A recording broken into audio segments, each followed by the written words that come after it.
using your prescription creams, I always make sure this is vitamin D, this is the beta salt. I do 50-50. 50% of this, 50% of this. And I mix it together, put it on my feet, and then I occlude. You know, wrap them up with some saran wrap, put your socks on. You can use sandwich baggies, whatever. But you have to occlude it for it to soak in, because we have so many layers of skin on our feet, like it's not even funny. So if you don't occlude, nothing's gonna soak in. It's not gonna work. Okay, moving on. Another little bit of an update. As you can tell, I've drastically changed in appearance. I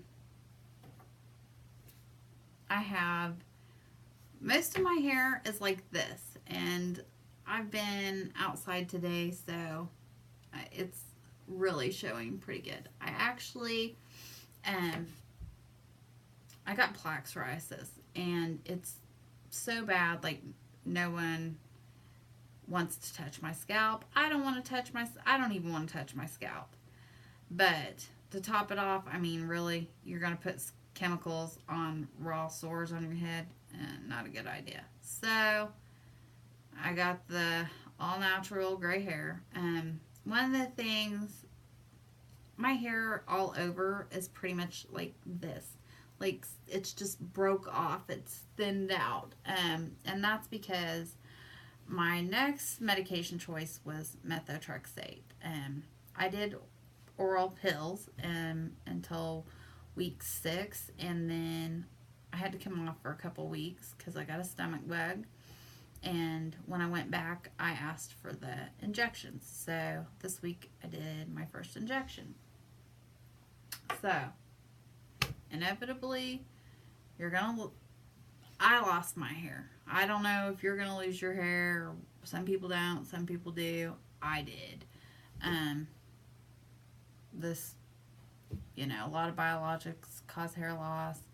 It just stinks, it sucks, but I don't care if my head is smooth as a baby's butt. I'm gonna trade my hair for use of my hands and feet. Bottom line.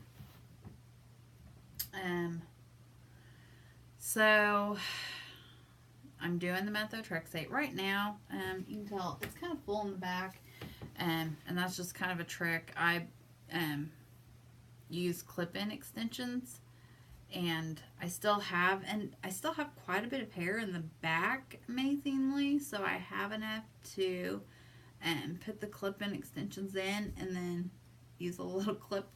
I mean, it does not look great, but wearing a wig or your head covered up 24 hours a day, or 18, whatever, I don't know, however much you're awake, it's uncomfortable. It is not fun. I know, and there's a ton of people, they're like, oh, a wig is so much easier. You just put it on your head and go. You don't have to fix your hair, blah, blah, blah. No. It's not fun. It sucks. They're tight. They're uncomfortable. It's not fun.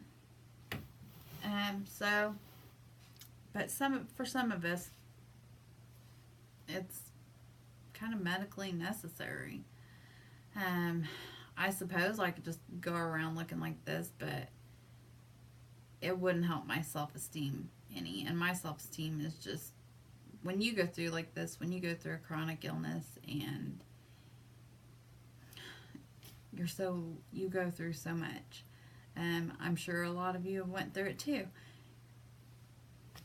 And of course I get emotional talking about it, because you spend just so much time being sick and then able to do for yourself and able to go do things with your family. It's hard. But anyways, so if you have hair loss like I did, you just gotta kind of try to figure it out. But this is, I call her Sorry. The brand of it is spelled Sari.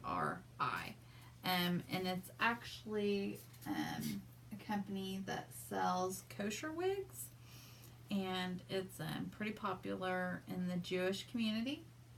And so it's 100% human kosher hair. I chose to go this route simply because I could cut it, I could have it colored, I could have it highlighted, I can curl it, straighten it, whatever I want to do to it, I can do just like human hair. So this is my hair when I want to get out and leave the house, or go to a function, and I don't want people already notice that I'm sick. I've lost so much weight. I look sick. And so people have already noticed that. People are, they're asses. They make rude comments. Constantly. Sometimes I don't even know if they know they're being rude. But hey, whatever. It's just part of it. Anyways, if you have to buy a wig, just invest the money. I mean, if you got to put it on your credit card, put it on your credit card. Invest the money. Buy yourself a good wig, because the synthetic ones, they're not even going to be worth it. Basically, there's not, my life's been a little bit crazy. So I've been absent. I know. I've had a lot of comments and questions under the feeds. I hope I've answered a lot of them. If I haven't, drop me a comment. I'll be trying to keep up on my post, at least getting in once a week now. If you're struggling, if you just need to talk to somebody, you can leave me an email address, you can leave me a prayer request, whatever you need to do, and I'll be there. I'll pray for you, I'll email you, I'll recommend support groups, whatever you need. I know this is, it's very tough. People don't realize how much it affects you. People hear psoriasis and they think of a rash. They think of plaque psoriasis that they see on somebody's arm or whatever. Which I'm not in no means downplaying plaque psoriasis, because it's serious too. I also have plaque psoriasis. But when you lose the use of your hands and feet, there's absolutely nothing like it. I have every type of psoriasis there is under the sun now. Literally every single one. And by far the PPP, it can be just devastating. Absolutely devastating. So let me know if there's anything I can do to help you. I'll be glad to do that, and I will be catching back up on the feeds and trying to post videos at least once a week. So keep in mind, I'm sick too. I have good and bad days, good and bad weeks. I'm kind of in the same boat as everybody else, so just kind of keep that in mind. But I appreciate everybody watching and all the good comments and even suggestions and feedback that I've got from everybody. Y'all are great.